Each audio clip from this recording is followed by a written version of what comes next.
The way I would describe depression and anxiety, I think of them like lifelong flatmates who never contribute to the bills, have never paid a cent of rent, but yet they walk in whenever they please, putting their feet up on the table, putting down drinks without coasters, making a mess of the place. It's just so rude, you know?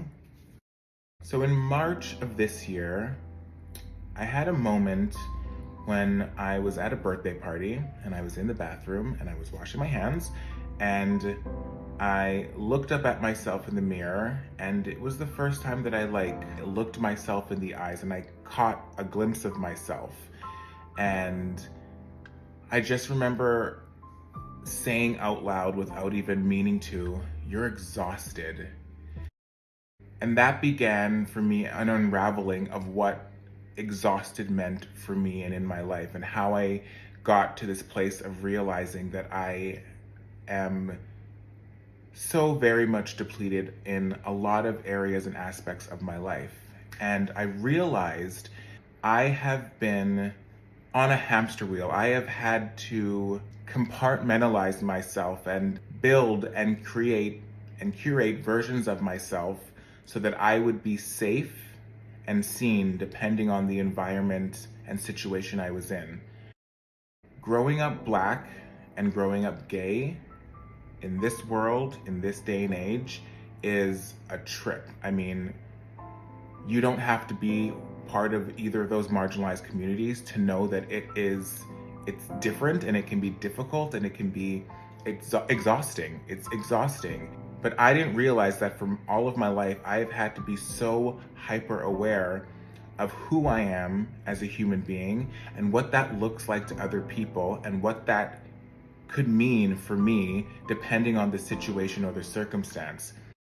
I just learned very early on in my life that I was other for multiple reasons. I was Black, I was gay, I was more feminine, I was very theatrical and dramatic, and I lived in my imagination. Like, there are so many reasons why I stuck out like a sore thumb from a very young age. All of these things, I just want to go on record as saying that I don't see as negative things about myself. I know that they are my superpowers. I know that they are what makes me special and unique and amazing. But in the grand scheme of the world we live in and the society that we are a part of, those were things that made it easy for people to pick me out and put me down. And so to protect myself, I learned how to code switch, and I learned how to compartmentalize the versions of myself that were safe to come out depending on where I was. And so depending on where I was going, I had to monitor the way I dressed, the way I walked, the way I talked, how much of my personality was safe to come out, and which parts of my personality I had to lock away and then hide with this other version that was still me, but that was a very curated version of myself. But when you do that constantly, day in and day out, I started to lose myself, unknowingly lose myself. And I've kind of spent my life being versions of me, but I don't know, this year I feel like I am finally allowing myself to be honest with myself about what it is like to experience life through this lens, through this body, through this human. And in doing so, I'm having to grieve all the versions of myself I was never allowed to be during the different stages of my life. I was never allowed to be a normal teenager with crushes and who got to date and have first kiss and first sexual experiences and first heartbreaks. I was always on the outside watching my friends experience all of that, but I didn't get to. In my 20s, when I started in the work field and I became a teacher, I was never able to fully be myself because at the time, this was the early 2000s, mid to mid 2000s, and it was still like, that wasn't that long ago, but it was long enough ago that it was a different time. And working as an early childhood educator, it was difficult because a lot of people didn't want me there because I was a man. A lot of people didn't want me there because I was gay. There were parents who removed kids from the schools I was working in because I was working there. They felt uncomfortable or like their child was not safe. And so I had to learn to be a version of myself that wasn't threatening and that wasn't uncomfortable or off-putting to people. We live in a world where if you are a part of the queer community, in your social life, you will probably always be outnumbered, at least in the early stages of your life. And even though I've always been lucky to, I feel, have straight people in my life, men and women, who I felt safe around, and even before I came out, like I was able to be enough of myself. When you're outside of your bubble, those people can't protect you. And so you learn how to move in such a way that either you're not detectable to people or you are, but you do it in such a way where you're not a threat and you are, you're the fun, comedic, stereotypical version of whatever that is. And for me, that is being the stereotypical fun version of a Black person or of a gay person. Sadly, for a lot of my life, on I prided myself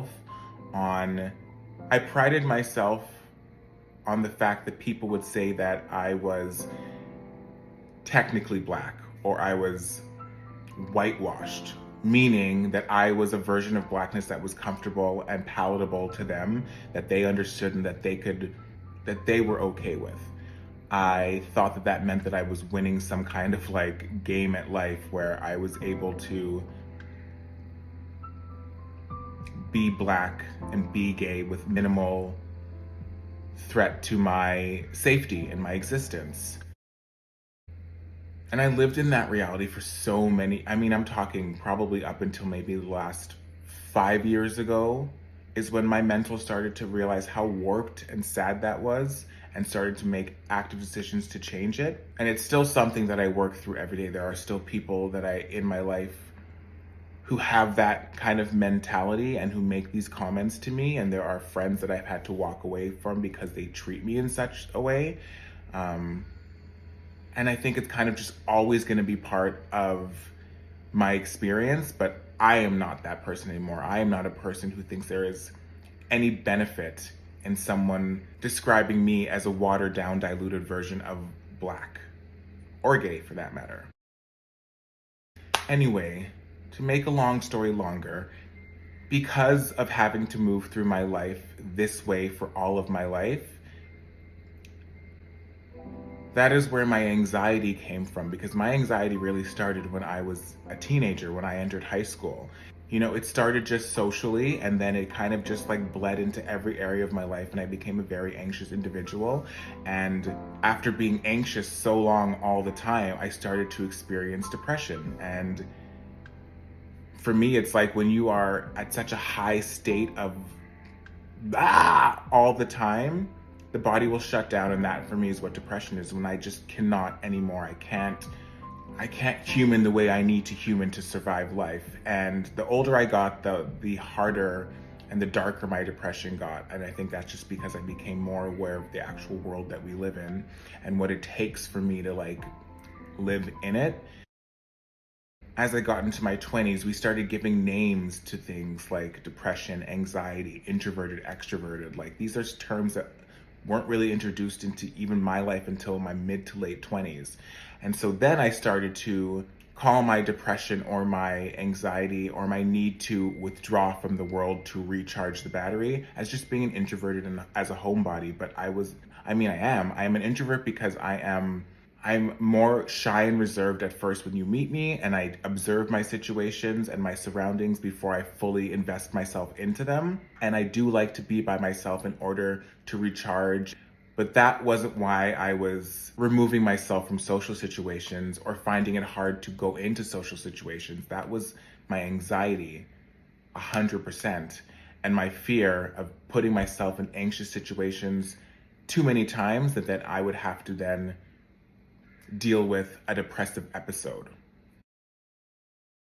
I have minimized my journey for a very long time. I don't talk about my experience a lot being Black and being gay. I may make jokes about it, or I may lean into the cliche funny bits of all of it. If you don't laugh, the terrorist wins, so you make jokes and you make fun and you make light of it. But I tend not to lean into the actual real of it, and that it is difficult and it is exhausting and it's tiring and it's sad and it's lonely, and it's a lifetime of feeling misunderstood or feeling not 100% accepted or safe. At least for me, not being able to stand in my power to own my own space in situations, not being able to speak up for myself in situations. And all of that is it's a lot. And I didn't realize it was the existence that I had been living day in, day out, 24/7, all of my life. Because I think once you understand who you are in this world, these things kick in because it's self-preservation. But at 40 years old, like, I don't want to be in survival mode all the time. I don't always want to have to be so hyper aware of the things about me that honestly, they don't really matter. I love the color of my skin. I love my culture. I love my community. I love all aspects of who I am. But my Blackness doesn't define me. My queerness doesn't define me. They are attributes to who I am, but there's so much more to me. And I haven't even been allowing myself to see all the more there is to me. That is the task at hand, is unpacking all of this 40 years of masking and hiding, and figuring out what parts of me to keep and what parts of me to just get rid of that have nothing to do with who I am, who I was, who I want to be. I am on this journey of like finding out my true authentic self, and then learning him and loving him and embracing him and then sharing him. Because I think the most beautiful thing about life is that we are all so fucking different, and we can all add so much value to each other's lives if we are able to show up authentically. So that's where I'm at. I don't know if any of that made sense to anybody, but better out than in is what I say. I'm trying to release the demons and woo-saw myself into a better existence. So, yeah. Anyway, I think that's it for today. I hope you have a day that is good, and yeah. Bye.